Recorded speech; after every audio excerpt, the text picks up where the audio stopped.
Hey everyone, J-Ro here, back with another Final Fantasy VII Ever Crisis video, and today I am bringing you a banner review for our first Dragon Quest crossover banner, which is a double banner for Cloud's Erdrick Sword and Aerith Supreme Sage Staff. Alright, so before we get into it, if you could please go ahead and hit that subscribe button and click that notification bell so you can be notified when I post new videos. Alright, so we have our new Dragon Quest crossover here. We have a double banner to start off with for Cloud and Aerith. But first, before we jump into the banner, I want to give a guild announcement. We in the Curseborn Bahamut are looking for a few active players. Just basically looking for somebody that can do probably one key on stage 4 for guild battles.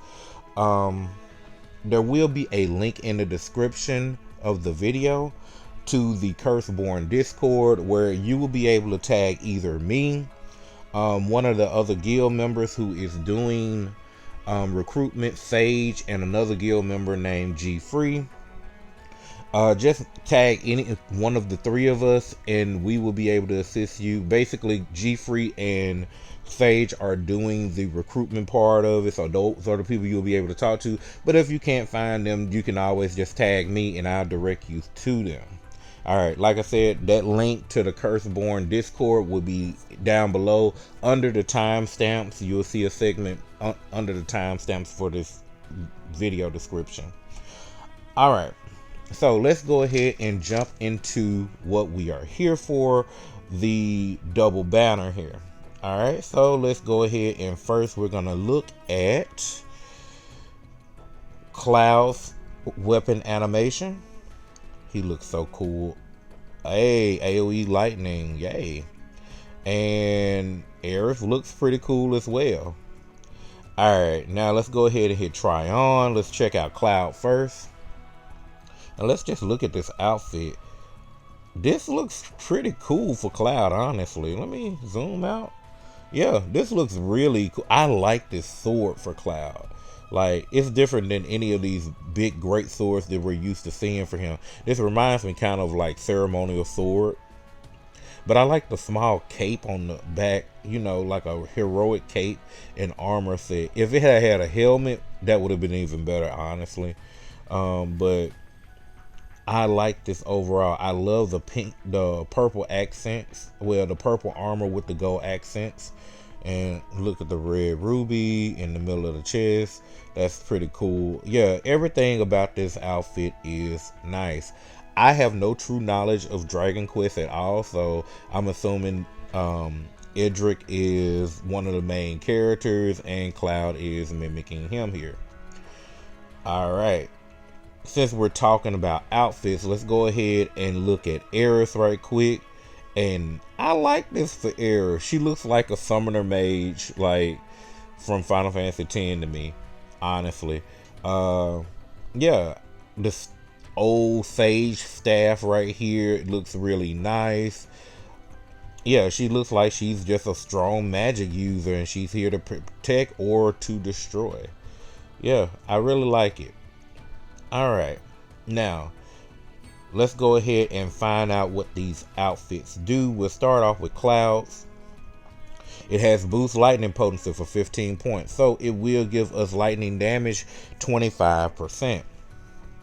Alright, and then next up we have the hero's aura, which is lightning damage 30% and the attack stance command gauge max physical ability damage 20% and 15% HP. Basically, a new lightning arcanum is here for Cloud. Finally, he has something to replace Murasame with. Only bad part is this is a limited banner, so once it goes away, we don't know if we'll get a chance to get it again. But this is a strong upgrade considering we're almost at the second year. We're a month away from the second year, and Murasame was actually the first Arcanum set and outfit and weapon set that dropped in the game. So considering now that Cloud is finally getting a lightning upgrade is nice. So I'm pretty much assuming, based off the animation in this, that the weapon is definitely lightning based damage. But we know this because they did drop the information early on yesterday about Erdrick's sword and Aerith's staff. Let's go ahead and check out Aerith. Well, we'll go ahead and finish the weapon first for Cloud. Alright, so looking at the weapon at 5-star, we're looking at Pack Attack 40, Mac Attack 31, and Heal 37. It is a 4 ATB move called Giga Slash. It deals 390% physical lightning damage to all enemies, and also against a single target will deal 1.5 times the damage. It will inflict enfeeble to all enemies for 20 seconds. And then when HP is 70% or more, will do magic attack down, low, maximum, mid to all enemies for 20 seconds.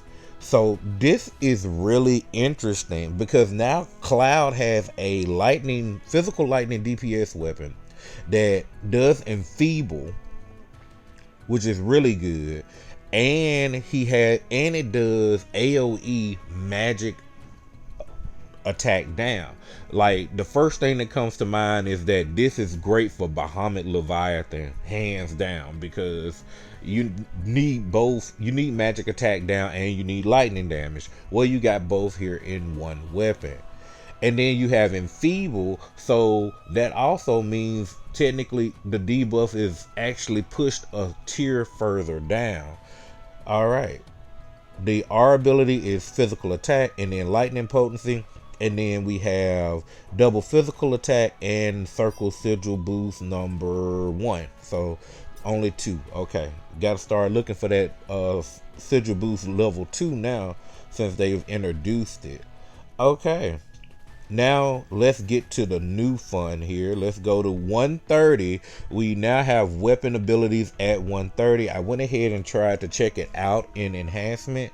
And basically the R ability change will be on your bottom R ability for your maximized weapons, which when I looked at that, it pushed some numbers that were pretty good, honestly. So this weapon goes at OB1 130. We're looking at Pack Attack 411, Mac Attack 315, and Heal 183. The Giga Slash goes up to 470%. Again, the 1.5 damage times damage when it's a single targeted enemy. The enfeeble goes up to 25 seconds, and we still are magic attack low, maximum mid, but for 25 seconds now. And we have physical attack 42 over lightning potency 18. All right, let's go ahead and look at OB6. OB6, we got physical attack 646, magic attack 495, heal 220, dealing 610 physical lightning damage to all enemies, also against a single target 1.5 times the damage. And then enfeeble is 25 seconds, and magic attack down is mid, maximum, high for 25 seconds. Nice. And the condition is still 70% or more HP. We're looking at our abilities: physical attack 54 and lightning potency 30. This weapon at OB6, you're almost able to maximize the physical attack for our ability. So that means that OB10 is a definite max. Okay, let's go ahead and take a look at OB10. We're looking at we finally broke 700 on a weapon rider. It only took us to go to level 130 to do it, but we have 705 physical attack. We have 540 magic attack and heal 223. It's dealing 720% physical lightning damage to all enemies and doing single target of 1.5 times the damage. So at max here, we're doing 1080% damage. 1080% damage. The enfeeble is 30 seconds, and the magic attack downs condition goes from 70 to 50% or more HP, so even better for the condition. And also we get it mid, maximum, high, and for 30 seconds. The R abilities are physical attack 62 and lightning potency 42. That is crazy. So you do this with the 15 points from the outfit, you end up with 57 points, putting you immediately at level 7 lightning potency with just the outfit and this weapon at OB10.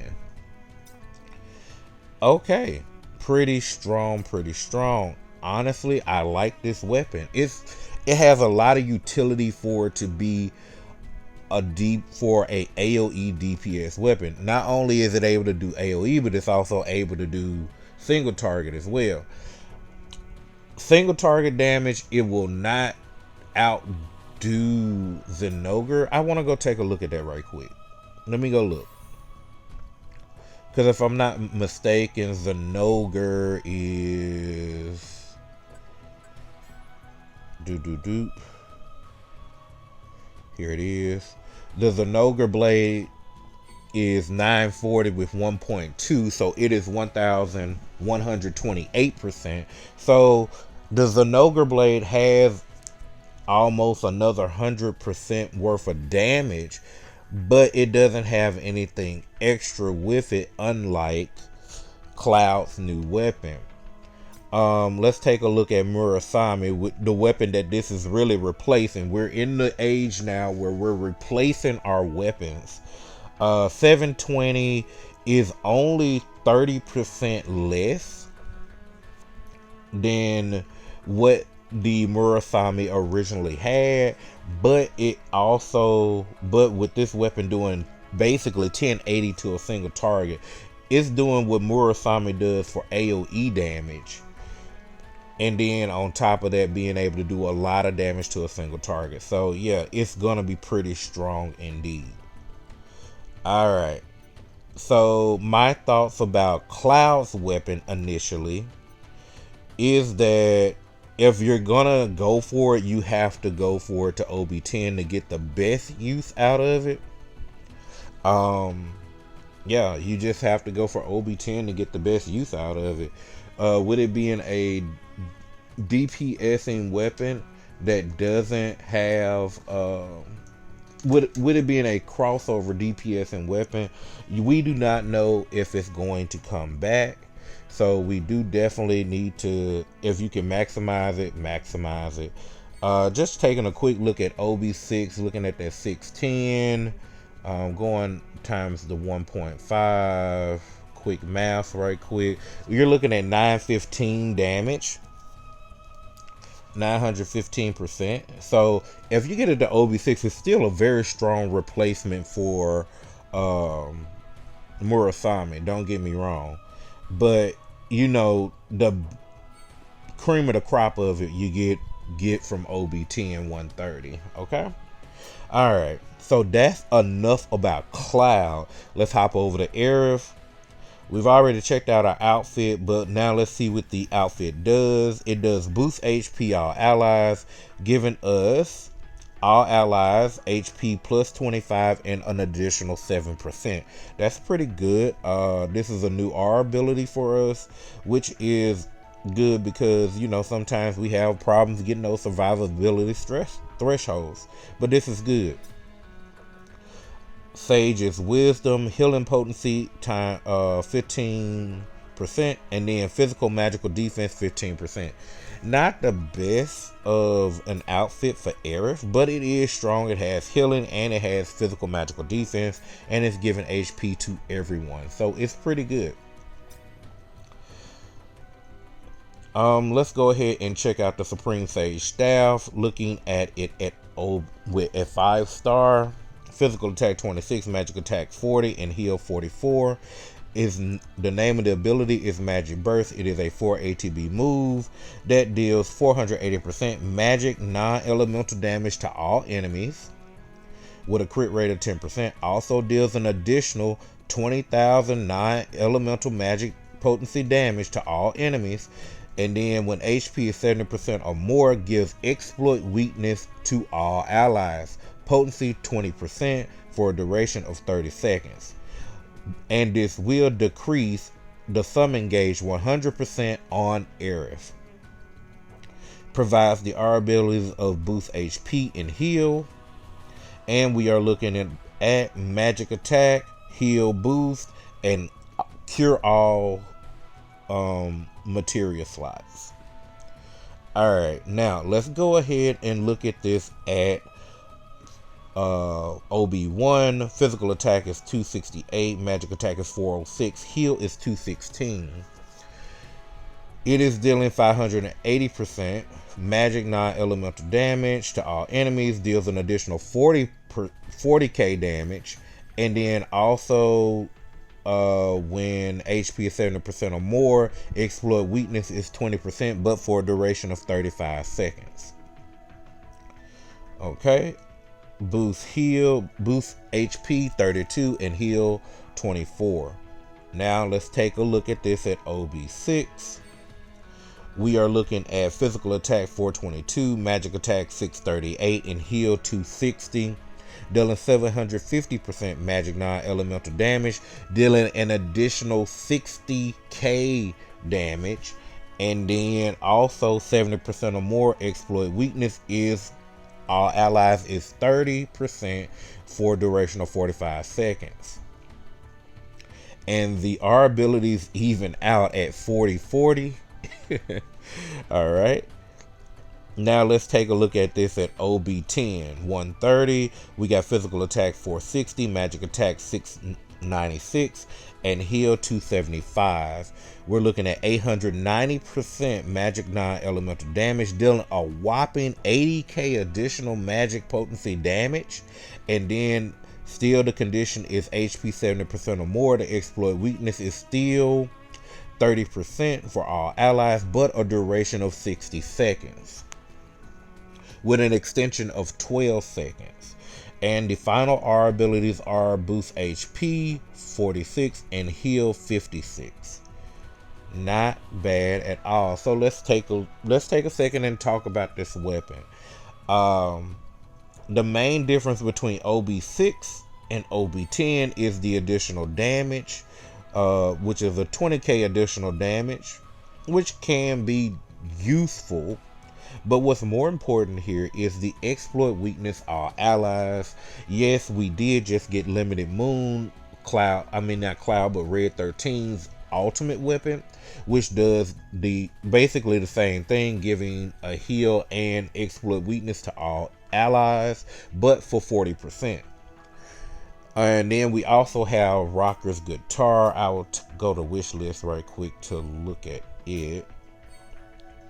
Rocker's Guitar is still the same 30% duration, 40 seconds on Yuffie. So Yuffie has the ability to give AoE exploit weakness at the same level as Aerith, but also this is on Aerith. That's what makes this kind of important, because on Aerith, this is our healer. Here we have a healer with a heal spot and a AoE healing materia slot, and also being able to do damage, and also providing the rest of the team with exploit weakness at the cost of her summon gauge.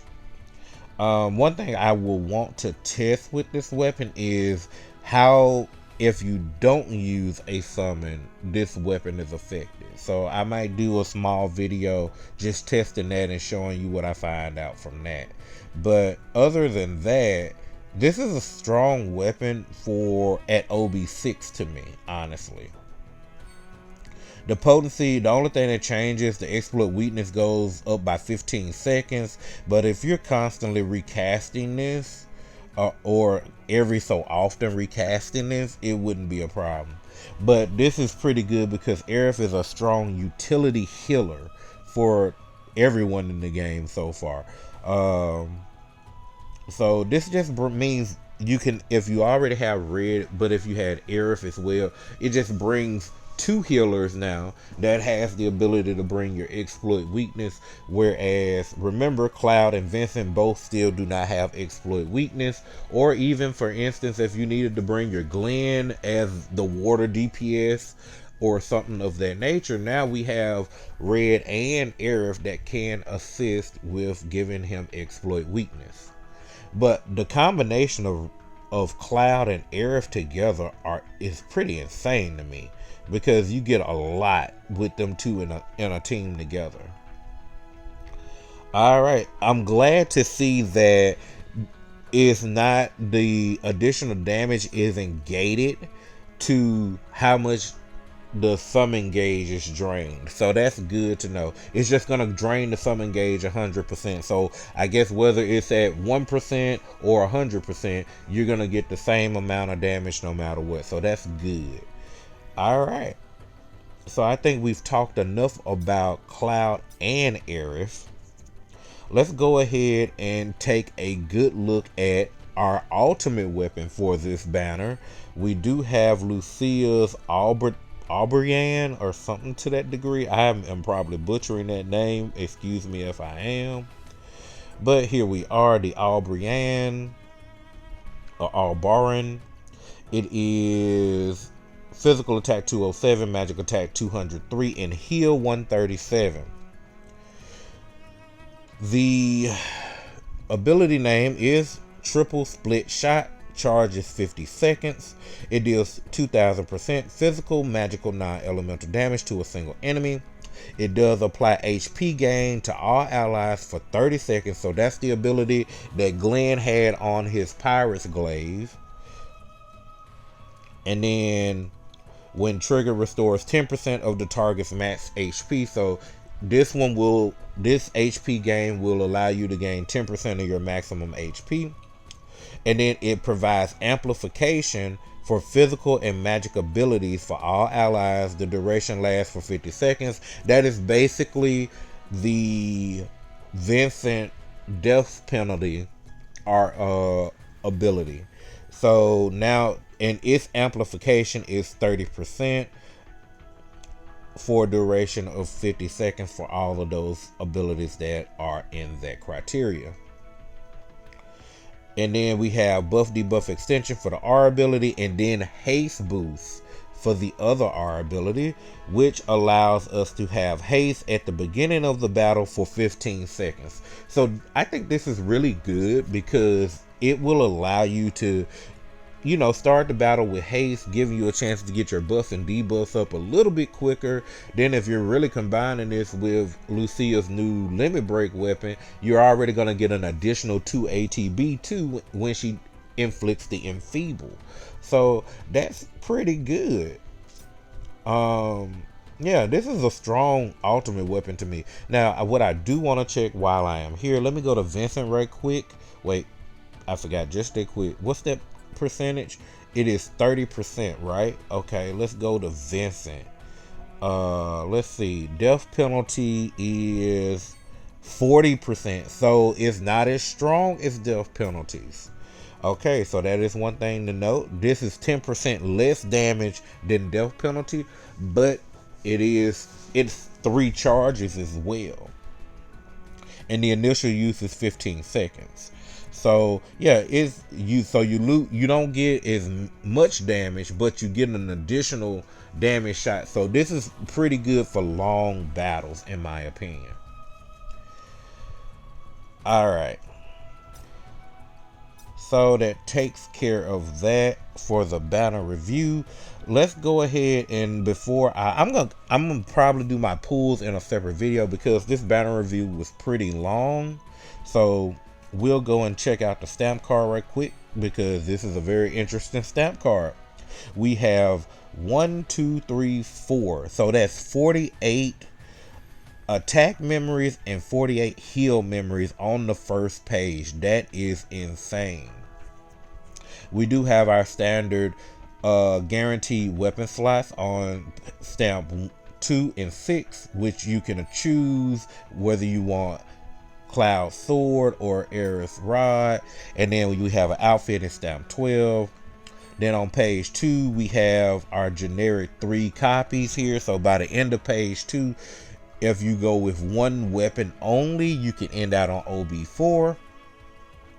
And then you get Aerith's outfit on the second, at the end of the second page. Let's take a look and see if there's anything on the third page. Third page is one copy of a weapon. So basically 2.5 pages gets you all the guaranteed copies of weapons. And yeah, that's decent. I was hoping for better, but this is a good space. They're really enticing people to pull for this banner, I see, because these memories are like more valuable than some weapons in a way, because we definitely need these memories to get boosted up for dungeon rankings, battle rankings, and guild battles. So especially the attacker memories, not so much the healer memories, because mostly all the healer memories are basically should be almost maxed out from just free to play content from what I can tell. But yeah, and yeah, that should take care of it.